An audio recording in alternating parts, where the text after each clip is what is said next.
G'day, I'm Mike. You may remember me from my more nerdy work where I do software development for architecture and engineers. You may have seen my videos where I do some grasshopper. But did you know that I also wear other hats? On the weekend, I'm a typical Aussie bloke, spending half my time here in the garage and the other half buying new tools at Bunnings. For my international audience, if you don't know what Bunnings is, it's basically a hardware monopolist that has us all by the balls financially. It's pretty much a tradie version of Revit, but with a sausage sizzle. Anyway, this is my garage. No, it needs a bit of a clean. I keep saying I'm going to do it, but then I go back upstairs and I write code and I make music and videos. Sometimes I'm down here in the workshop and I'm building this dining table. Would you please give it up for a good friend of mine who helps me out with these projects, Terry the Thylacine. G'day everyone! How you doing today, Terry? Or, you know, Mike, same old, still extinct. Yeah, that's tough, mate. Sorry to hear it. Yeah, well, I guess it's a bit like your unemployment. We both need someone to start funding R&D work properly again. I need some scientists to extract DNA from a jar in a museum to clone my species back into existence. And you need an architect or engineering company to understand why hiring one of you computational designerators or whatever the fuck they call you is an investment, not an overhead. Tell me about it. I've made an entire video where I criticise the corporate bureaucracy and why they don't hire enough computational designers. But nobody really gave it many likes on LinkedIn because they're all too scared to watch a video or like a video that criticises corporate leadership in case their boss is watching and he fires them too. Either that or it's just way too long. It's like 30 minutes straight of me playing these wacky characters in these crazy costumes and phony accents. Although I do show you how to make a pie chart in Grasshopper. Even my wife didn't watch the whole thing yet. Anyway, moving on. Yeah, righto. Before we get started doing the tradie stuff, we need to make sure we're wearing some bright fluoro colours. Some dickheads call this high-vis, but the proper technical term is constructiouflage. It's actually like how the army wear camo to blend in with all the trees and shit. So we gotta blend in with all like witches hats and all the other orange and yellow shit on the construction site.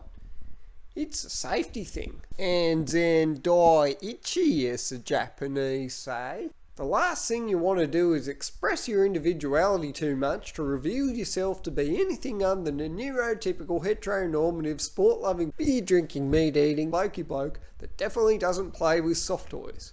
Or someone might bash the crap out of you. Fair enough, I'll put it on. Sorry, I won't be wearing it in the next scene because I actually shot that footage yesterday. But you'll be pleased to know that I am wearing a mask and a face shield and earmuffs, unlike a lot of people on construction sites who get injuries. I didn't want to breathe in any of that carcinogenic jar dust. So over the past few months, Terry and I have been building this dining table here out of upcycled jar. It's the same stuff that I built my kitchen bench from. On my lunch breaks while working full-time at Automation. Jar is a tree that grows over in Western Australia, but you can't get it anymore because we used it all. It's been a part-time project for us over the past couple of months while I also make the videos and write the code for the videos. So from here on I pretty much just got to sand off the top. And yesterday I gave these legs a final trim on my drop saw to get them the right length.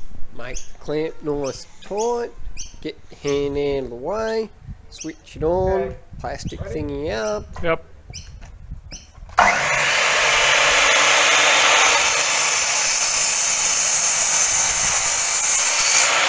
Grind down nice and slow.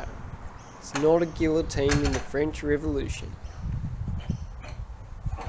Alright, check the square or two this way, check the square or two that way.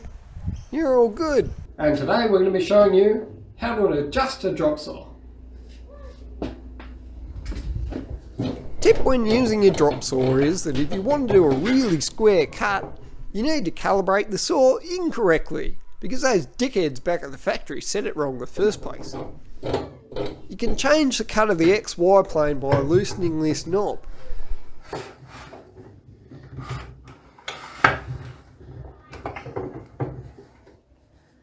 If the square tune on the XY plane is still a bit off, unscrew this thing to move it so that the red bit lines up.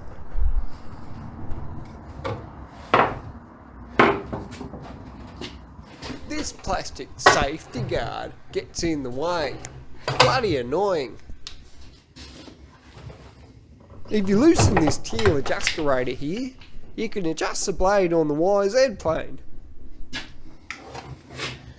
Now you'd think that if you check with a square, it will cut square. And yeah, it's going to make fuck all difference on a thin material like floorboard. Thing is, but when the blade comes down, if you're cutting through something really thick like a leather solid jarrah, the force of the wood back on the blade might drop it off square. So make sure to set it a bit wrong the other way to compensate. Whee! Well, that's all nicely adjusted. Got all my legs trimmed aside. And the only thing I got to do now is sand the top, oil it, and we're done. I have a dining table. Thousands of dollars worth of my time, definitely not economical. See you all next time.